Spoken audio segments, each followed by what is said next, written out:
Hey guys, welcome to Through Flood and Flame. I have an announcement, not that anybody cares, but this is the very first time that I've ever done this. So that's what I did. Every time I make videos on my phone will fill up its space, right? So I have to delete it as soon as I edit it and complete it, right? And for the first time this year, literally, I can't believe it, in the third partial, I deleted the video before completing it. So here we are on take 2 on John Gilek, okay, finishing what happened to him, which is good because I didn't really like how I made the first one because I accidentally told you what happened before reading it, which wasn't very nice. Because remember what happened. So this guy, I really admire him. I've gotten through the chapter, how his life ends and everything like that is very admirable. So, what's been happening with him? Gilek is a pastor, remember. He lived in Bohemia. He escaped Bohemia to go to Gilek, right? So that he could study to be a pastor because he had been converted from Catholicism to Protestantism, which is Christianity, okay? And you can also be a Christian in the Catholic Church, but as long as you seek out the doctrine, right? Okay, they're proof of it. These people are proof of it. They were Catholics and converted to Christians, a lot of them, right? So he went to study, right? And he came back to help his people. And then he tried to help 20 of them escape. He got 10 out and then went to go back to get the other ones, but got captured and put in jail, right? And these people from the Inquisition do not give up, okay? They were just like the Pharisees, okay? They believed that what they were doing was for God. Some of them just wanted power, right? And that's what we see in the Bible as well, because Paul did enjoy his power when he was a Pharisee, but he did think that he was doing it for God. He did think that he was in the right religion, right? Because he was very dedicated to it. And then that's why I believe that's why God stopped him and said, Paul, I have a different job for you, but you got to get out of this Pharisee thing, because he was trying to seek, but he was wrong in where he was seeking. And so I believe a lot of the Catholic people that were part of the Inquisition would have had the same opportunity from God, but they ignored it, okay? The Holy Spirit is trying to draw us to him, and some people ignore it, right? A lot of people ignore it. That's a very sad thing in life. So, this man is captured, and every day they push him to the point of death, okay, with his weakness. And they're trying to convince him, right, to become a Catholic again. Now they have his friend in jail, right? And they try to convince him as well to convert to Catholicism. And where do we leave off? That they told him he did, right? That's where they left off. He was thinking the whole time, Gilek was thinking that he hadn't converted. They gave up on trying to get him to convert because they left him, and then they came in and told him he had converted, and that destroyed him. So we are on the third paragraph on page 47. Third paragraph on page 47. What does it say? Gilek was overcome with grief at hearing this unexpected news that his friend had converted back to Catholicism, right? For a time, the priest stood watching him in silence. Then they advised him to follow his friend's example. But Gilek answered firmly that he was determined never to renounce his faith. Okay? I love that, because he did care about his friend, but he didn't get weaker because of his friend's decision. Okay? Arguments, entreaties, and threats failing to make the slightest impression on him, the priest departed, greatly disappointed at the failure of their plot. It was a plot. It was a strategy. Because look, Gilek's friend had not recanted. He had not converted back to Catholicism, nor was there the slightest probability of his becoming an apostate. An apostate is someone that leaves the faith. Okay, whatever the faith it is, if you leave it. So Gilek was tricked, and he still thought it. Okay, but no, the people had lied to them. It never says in this chapter whether or not he found out his friend had not converted. Okay. Back to Catholicism. So look what it says. Gilek, however, believing that his friend had recanted, was for many days in very low spirits. He had now been 7 months in prison, and winter had set in. His dungeon was terribly cold, and no extra clothing was given him. His situation gets worse and worse, guys. It's like, if you picture it, I feel like I'm going to suffocate when I picture it.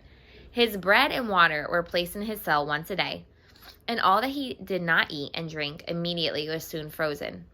Naturally, he suffered severely from rheumatism. That's where, I imagine it's like rheumatoid arthritis, which is a horrible arthritis that actually starts to break down the muscles and never come back. It's a degenerating muscle syndrome, so that means that you're never going to get the strength back, okay, that you lose in your muscles. And it became evident to the jailer that unless he were removed, death would soon end his imprisonment. He was therefore taken to a warmer place, a large room in which were confined some of the most disreputable characters in the land. So yeah, he was given a warmer place with like crazy prisoners, people that had killed people, people that had done horrible things. You think they're going to treat a nice Christian man well? No. In such company, Gilek had a very unpleasant time. For the prisoners feared neither God nor man, and gloried in their criminal lives. When the summer came, the heat in the crowded room was intense, and Gilek longed to be back in his cool, silent dungeon. There can be little doubt that the priest hoped Gilek would find the company of felons so unbearable that he would recant in order to escape from it. Finding, however, that he was firm as ever in his resolve not to become an apostate, a change was made in the nature of his punishment. Okay, so here we go. They're going to get even worse than what they've been doing to him to try to get him to recant. He was removed in the autumn to a dungeon which was so small that he could not stand upright in it. Moreover, he found that when he had become accustomed to the darkness, that frogs and rats were overrunning the place, and that his scanty bedding was infested with insects. Water was trickling down the walls, and in a few days Gilek was again suffering from acute rheumatism. While in this state, he was once more urged to recant, but he declared that he would rather die than do as the priest had suggested. On being removed to a larger dungeon, a judge whom he had never seen visited him. "What is your religion?" he asked. "The Protestant religion," Gilek replied, whereupon the judge struck him with a heavy blow in the face, knocking him senseless to the ground. "Now will you recant?" the judge asked fiercely. When Gilek recovered consciousness, I will not deny my Savior," Gilek replied. This made the judge furious. He ordered the jailer to give him 30 lashes there and then. Okay, 30 beatings. Not take him anywhere, just do it right now. Now the jailer, remember, he's not part of the Spanish Inquisition. He's just a jailer. And he's going to have some compassion on the guy. The jailer looked at the poor prisoner sitting on the ground, and not being devoid of humane feelings, okay, it's not like he didn't have human feelings, tried to avert the cruel punishment. It doesn't work. Look. He said, "The prisoner is too feeble to stand. Feeble is weak," he said respectfully to the judge. "Then make him lie down to be lashed," the judge replied. The jailer began his preparations for administering the lashes, but the judge, becoming ashamed of his harshness, ordered him to postpone the punishment until the following day. So that was really cool because it did work, right? It looked like it didn't work, and then it did work because somehow, some way, this guy got compassion for a second and said, okay, no, don't do it. This judge visited Gilek daily during the following week, and every time that the prisoner refused to recant, he vowed to have him beaten. He vowed it, but he couldn't bring himself to actually do it. Possibly the jailer declared that Gilek was too feeble to bear extra punishment, for it was not inflicted. Some weeks later, Gilek was taken before the governor of the fortress, who, after telling him that it was in his power to sentence him to be hanged or burned at the stake, urged him to renounce his heretical opinions and return to the Roman Catholic faith. Still not working. Gilek answered that he would die rather than recant. The governor was evidently favorably impressed by Gilek's earnestness, that's sincerity, and without passing sentence, ordered him to be taken back to his dungeon. They don't know what to do with this guy, okay, because he has resolve, okay, that means he is dedicated. A few days before Christmas, the jailer commanded Gilek to dress quickly. as he was to be publicly excommunicated. Now remember, we've learned that in the Bible. There was a man that was excommunicated from the church of the Israelites. Why? Because he kept saying that Jesus had healed him, even though the Pharisees said, don't say it was Jesus. He's nothing. He did it on the Sabbath day. He's a sinner. Remember? And then I think it was the one that couldn't walk. I can't remember if it was the blind man. And they went to I think it was the blind man. And they went to his parents and said, what do you answer about this? He said, no, he can answer for himself. And then he was excommunicated. And when you get excommunicated from the church, you lose all privileges in society. Okay? Because you're not part of the church anymore, which is one of the biggest parts of the society. So nobody can sell things to you, do things for you, etc. So he was going to be excommunicated, but he was afraid something else was coming. Excommunication had, of course, no terrors for Gilek. Whatever. He's been in jail. What's he going to get from society? But he was naturally anxious to know if the ceremony was to be followed by his execution. The jailer could not or would not tell him. Shortly before 8 o'clock in the morning, Gilek was marched from the fortress to a church nearby, which was already crowded. It's Christmas, remember? Here he was placed in the center of the circle composed of priests and secular officials. A Jesuit pronounced the excommunication. He declared that as Gilek was an obstinate heretic, he was excluded from the holy, true church. What a name. True church. Pronounced unworthy of the intercession of the saints and abandoned to the devil. The Roman Catholics were awed by the ceremony, which was made as impressive as possible. But Gilek remained calm and undismayed by the Romish curses hurled at him. Calm and undismayed. Okay? Dismayed is discouraged. Okay? You learn that in Joshua 1:9. Be of good courage, be not dismayed. Okay? But this one, he really reminds me of Jesus a lot. Okay? He would not give up what his cause was, and he was meek, just like I taught you guys in Bible today. Strength under control. He had meekness. Okay? The following day, Gilek was sentenced to work in chains in the public streets. Oops, pardon, I forgot this part. The ceremony ended, the priest made one more attempt to prevail upon him to recant, but it was unsuccessful. Obviously, we already know that by now. The following day, Gilek was sentenced to work in chains in the public streets. Cool, he's out of jail. That's what he's going to think about it. He's out of jail, right? When he began his duties as a scavenger, a large crowd assembled to jeer at him. Okay, so they came and they were mocking him, they were making fun of him, they were criticizing him. But after a time, the citizens grew accustomed to seeing him in the streets and took scarcely any notice of him. Okay, he just became somebody that was there. Although Gilek yearned for complete freedom, he was deeply grateful for the open-air life, which he now lived. Super optimistic, this guy is. After being confined for 18 months in dark, evil-smelling dungeons, it was glorious to breathe the fresh air, to see the bright sun, to listen to the birds singing, and to hear the sound of human voices. The chains which he wore upon his legs were not very heavy. They prevented him from running, but he soon learned to walk fairly comfortably. One day, about 18 months after his first appearance in the streets, a big fire broke out in Ludomyśl, which is where he was. The people rushed from all parts to watch the burning houses, and Gilek saw that in the confusion, it would be easy for him to hobble out of town without being noticed. He determined to take advantage of the opportunity, which had so unexpectedly presented itself.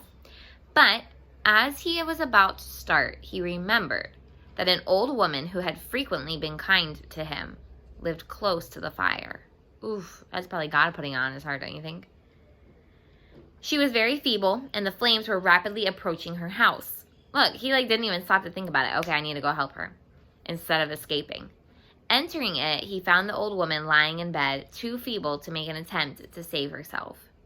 So, taking her up in his arms, he carried her to a place of safety. Now look, helping her, he was probably thinking, I just lost my chance to escape. But God always has a plan.